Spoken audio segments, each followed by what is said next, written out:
Hey everyone, Clawland here, and we're with my lovely wife, Geeky Wesley, and today we're going to take a look at Crystal Clash.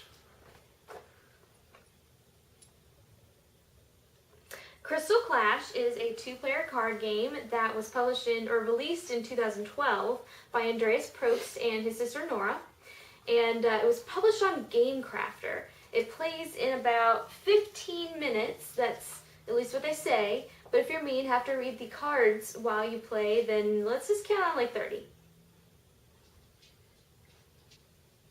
So as my wife said, Crystal Clash is a two-player card game that's going to pit the forces of light against the forces of darkness. Each player is going to have a pre-constructed deck and a pool of crystals that's going to count as their life force as well as their currency for casting spells and bringing out new cards to the table. You're also going to see that this does bear the Clash IP, like Andreas' previous games, Elemental Clash, and some upcoming games called Space Clash. So it's in that genre, but it's not directly related. The rules are different, but you do feel that it draws some inspiration from Elemental Clash. So let me show you what you get in the box, and then I'll show you how to play, and then Geeky Wesley and I will come back and tell you what we think about it. So Crystal Clash is going to come in your typical Game Crafter size box. It's the same size one that's used in the Elemental Clash games and some of the other games we've looked at in the past. I already grabbed the insert out of it here, and we'll show you what comes in it. First thing you're going to have is a rule book here. It's very short. One thing, I did provide some feedback to the designer, is that this rule book is a little bit challenging to read from a design standpoint just because of the background and the text. But really, you know, it's a relatively simplistic game, so you won't really have to refer to this very often. All right, you're going to have a whole bunch of dice here. Those D20s are in there for each player to track their crystal value. And then the red and blue D6s are used to track the magic points and life points for each character.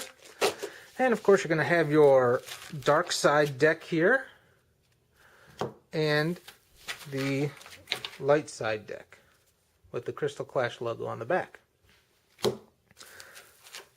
Alright, let's set up a game. I'll show you how it plays. This is what it's going to look like when you have the game set up. Each player is going to have their deck. You're going to start by drawing a hand of 5 cards, which we have here and here. You're going to have your various spare dice off to the side, and each player is going to have their crystal die here that is going to start on a value of 10, because each player is going to have 10 crystals. This is a D20, which means the maximum upper limit of the number of crystals you can have is 20. The object of the game is to reduce your opponent's crystals to 0. Once that happens, they lose. So, the first phase of the game is the draw phase. The player that is phasing will draw 3 cards. 1, 2, 3. So you're going to look at the cards in your hand here, and next thing you have the opportunity to do is charge, because this is the charging phase. What that means is you can basically discard a card from your hand and add it to your crystal value. So it's a way of, say, regaining health. The crystal value of the cards, which is also the cost it is to summon them or to bring them into play, is this white number on the top left. So for example, I may choose this Wrath of the Sun God card and choose to discard it to charge. Alright, so that's going to allow me to add 5 to my crystal pool, which will then bring it up to 15. Management of your crystal pool is critically important in this game, and it's going to be a really hard decision each turn of which cards that you want to discard to charge, because there's so many good cards, it's really like picking the less of the evils. So that'll bring me up to 15. This is now out of the game. Now if you do cycle through all your cards, you will reshuffle them. Now after you go through the charge phase, you're then in the main phase. In the main phase, you can do as much or as many actions as you want / have the resources for. So what you're going to do is you can summon cards from your hand. The different card types are characters, which you see here. Then you also have ability cards. Abilities are played by characters. So you have to have a character in order for them to play an ability. And you also have relics. Relics are basically attachments that attach to your characters and give them some sort of enhancement. You can do your actions in any order and as many times as, again, you have resources for. So I may start by summoning Serenia, Queen of Light. And that's going to cost me 6 crystals. So I'm going to bring them into play. Bring this down to 9, since I now have 9 crystals left. I'm going to take a red die and place it here on the red life point side on 6, because Serenia starts with 6, and also on the magic point side we'll put a 6 as well. Now if I want, I can bring in additional characters into the game. I can bring relics, or I can start using abilities. Now it is important to note that the first turn of the first player in a game is not allowed to use any abilities. So let's assume it's a little bit later in the game and we can. Each character is allowed to play one and only one ability unless they have some special text on their card that allows them to perform additional abilities. A character can perform an ability that is on their character card, or you can play an ability card from your hand, which is essentially them casting that ability in lieu of one of their own. If you play an ability card from your hand, you have to pay the crystal value for it, and then you just do what is on the card. If a character is going to play one of their own abilities that's on their card, they're going to spend these magic points. Now, as I stated earlier, the object of the game is to reduce your opponent's crystal pool to 0. And the main way you're going to do that is through attacking them with your characters. So let me bring out another character here so we can get a better look at it. So I'm going to bring out Fulminos, who is the lightning dragon. He's going to cost me 4, so I'm going to be down to 5. And now let's simulate an attack. How does that work? Well, in order to attack, your character must have an offensive ability. And that means either they have an offensive ability on their card, or you play an ability card from your hand, such as Hail of Light Arrows, that says it is an offensive ability. The act of playing that, and the fact that it says offensive, means you are attacking. That's what offensive means. When you attack, you will choose the player that you're attacking with, and they will attack your opponent. The opponent now has the choice to either block the attacker or to not block. If they do not block, the player is going to lose 2 crystal from their crystal pool.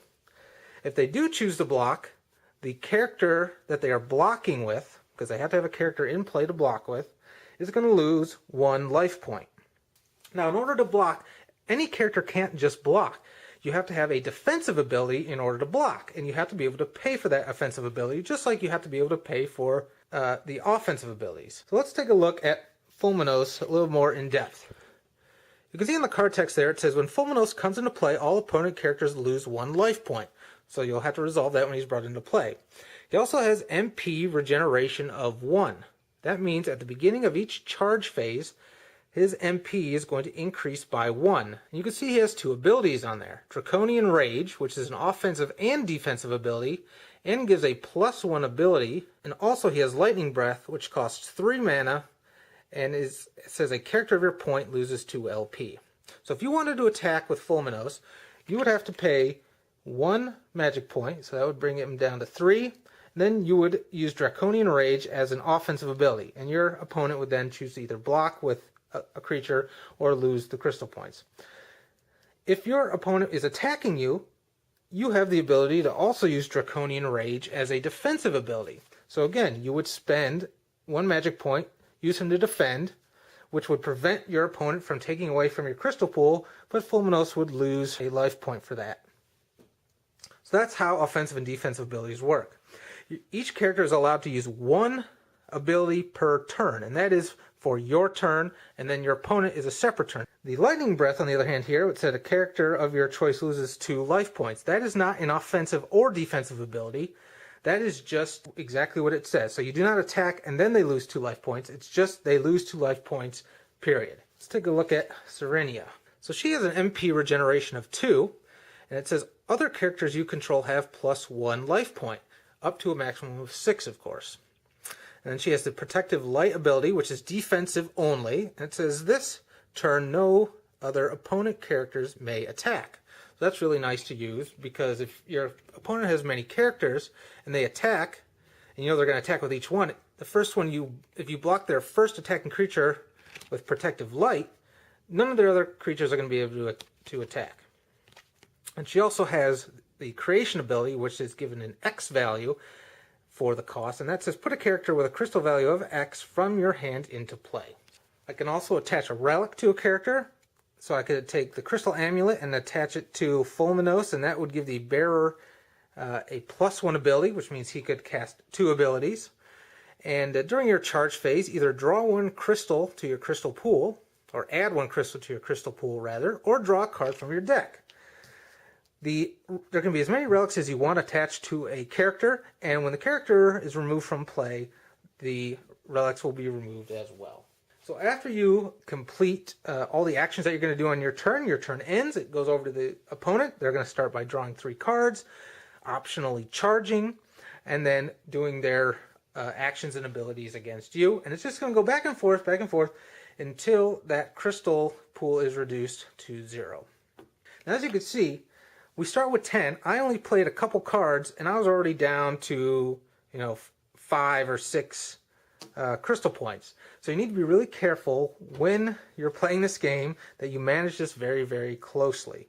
Because if you bring out a bunch of big hitters and you're down to 2, and it's your opponent's turn, they bring out an unblockable creature, and you have no way to block, and you lose 2, game's over.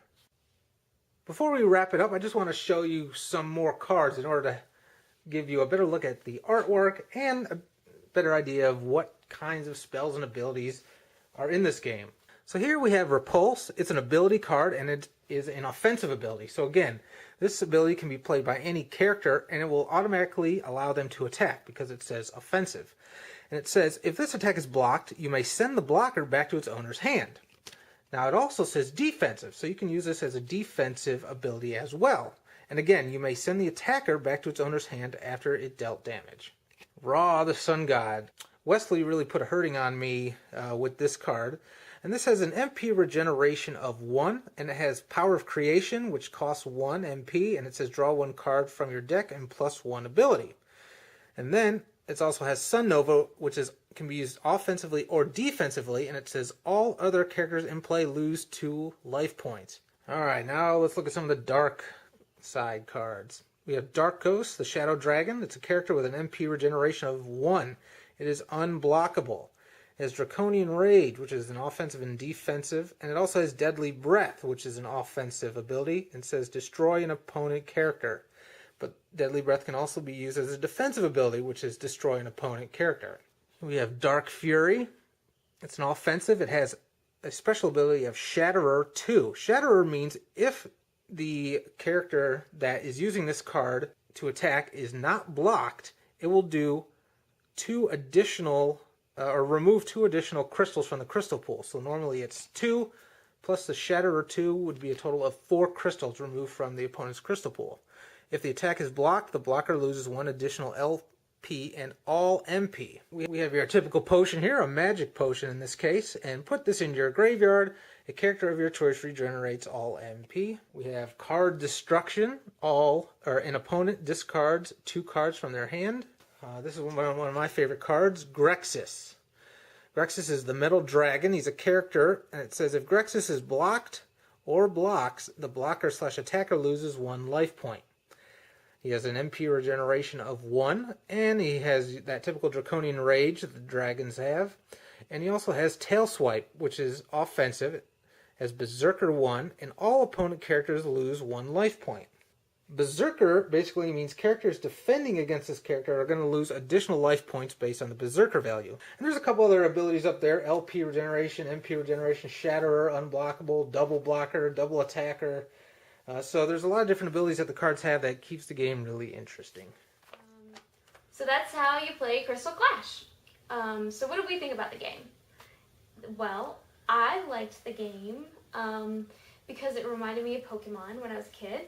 But I didn't like the game because, with Pokemon, my favorite part about it was that, I really cared about all the different characters that I was playing with, and I really knew them by heart.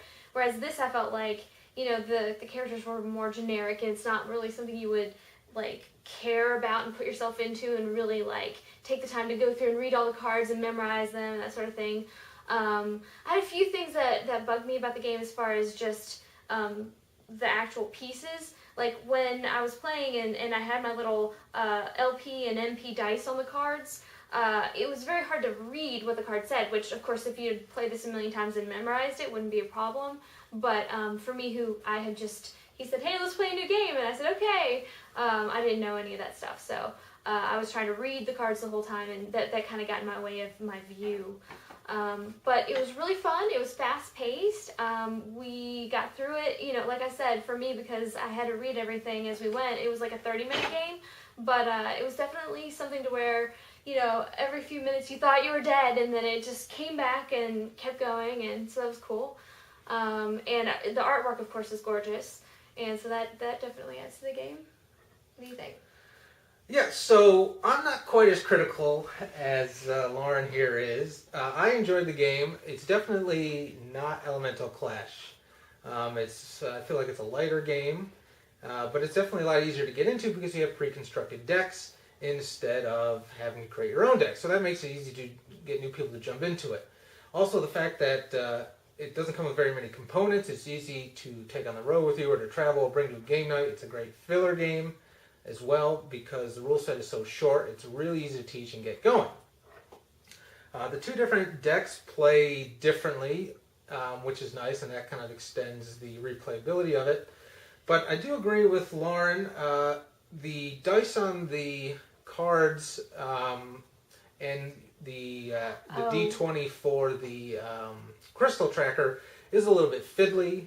It takes like 5 minutes for me to find the next number to put on my crystal points. So, I can understand why that was chosen from a publishing standpoint, being on the Game Crafter.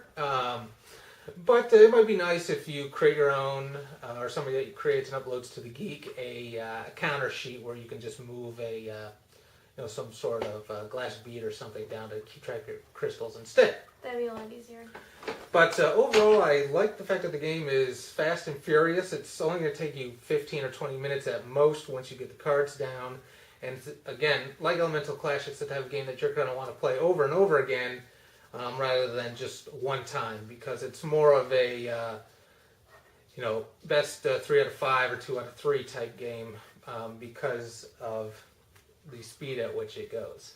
So overall, Crystal Clash is a fun game. It's definitely on the lighter side and is a good filler. So if you liked what you saw there and you enjoyed some of Andreas' previous games, Crystal Clash might definitely be one that you want to take a look at. Thanks for watching, guys. See you next time. One last thing I wanted to say before we go is unrelated to Crystal Clash, but related to its designer, is Andreas Probst's Elemental Clash, as you know, is one of my favorite card games, and he's actually going to be releasing the game on Kickstarter very soon. Now, you can't get it right now on the Game Crafter. Actually, you can see it here on the shelf, several of the sets that I have right here. But he's going to be releasing a more definitive version on Kickstarter, which is going to have all new artwork, which is amazing. It's I like Andreas' own artwork, but they have another professional artist that's doing even more amazing artwork, and you can actually see that on the Elemental Clash blogs, and you'll be able to see it when the Kickstarter project goes live on January 4th, I believe. So definitely take a look at that if you have been thinking about getting into the game. And the reason that Kickstarter is probably going to be the best way is you're going to get that exceptional artwork. You're going to get a bunch of different cards from different sets. There's going to be a ton of promo cards. And of course, I've already seen the stretch goals for this project, and there's a ton of excellent stretch goals, which are going to introduce all sorts of crazy new stuff. And the price point is low. It's probably going to be one of the lower ones. If you're sick of seeing all those $60, $75 plus dollar Kickstarters, you're going to love Elemental Clash. The price is definitely right, especially for all the cards and the enjoyment you're going to get out of the game. So make sure to check out Elemental Clash Kickstarter, and you'll probably see some of the banners around on BGG as well. So that's all I wanted to say.